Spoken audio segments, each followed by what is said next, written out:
Here's Linda sharing God's heart. Hello everyone.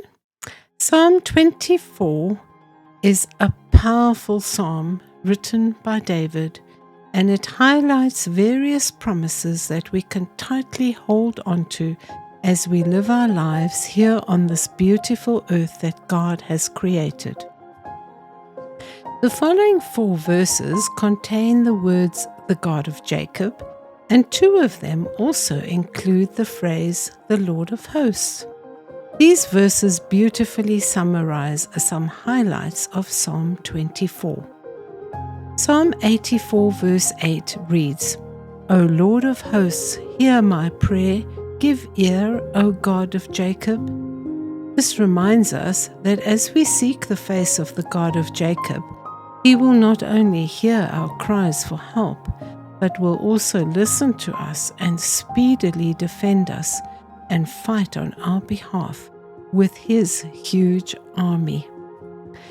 Psalm 46 verse 7 and verse 10, that's the same words. The Lord of hosts is with us. The God of Jacob is our refuge.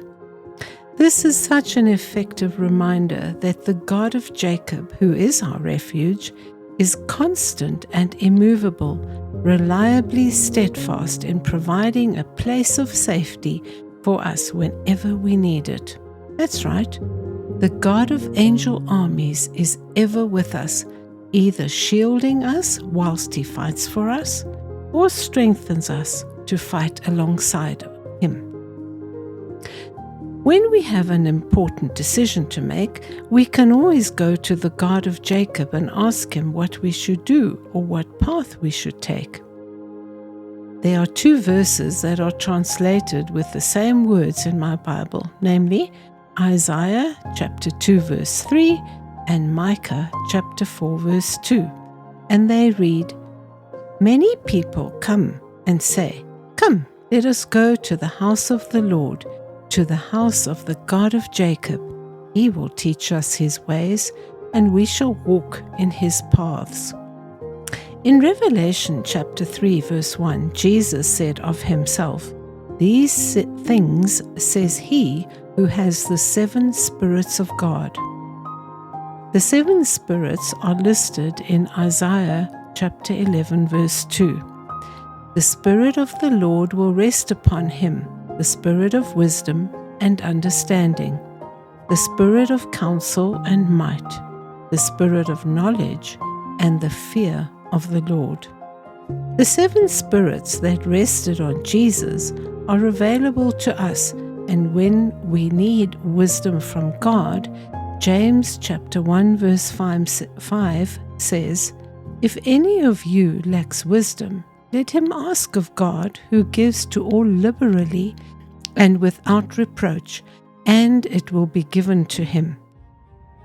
As the Lord leads us on His paths of righteousness for His name's sake, He gives us the Holy Spirit, the wisdom, the understanding, the counsel, the might, the knowledge, and the fear of the Lord that we need for every situation we navigate.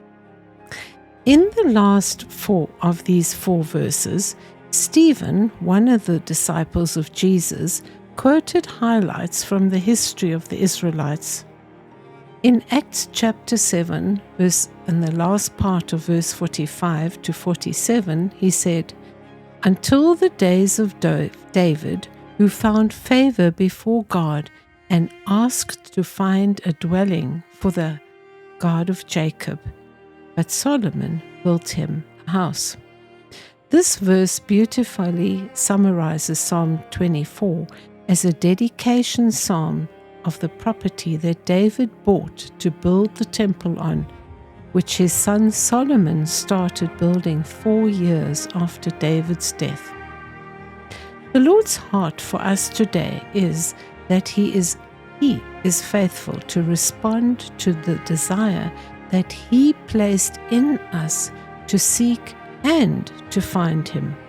It is His plan to fully meet the desire we have, to allow Him to enter our hearts and lives and fight on our behalf. He also wants us to know that He shall go forth like a mighty man, and will stir up his zeal like a mighty man of war, according to Isaiah 42, verse 13, and fight on our behalf with his formidable host.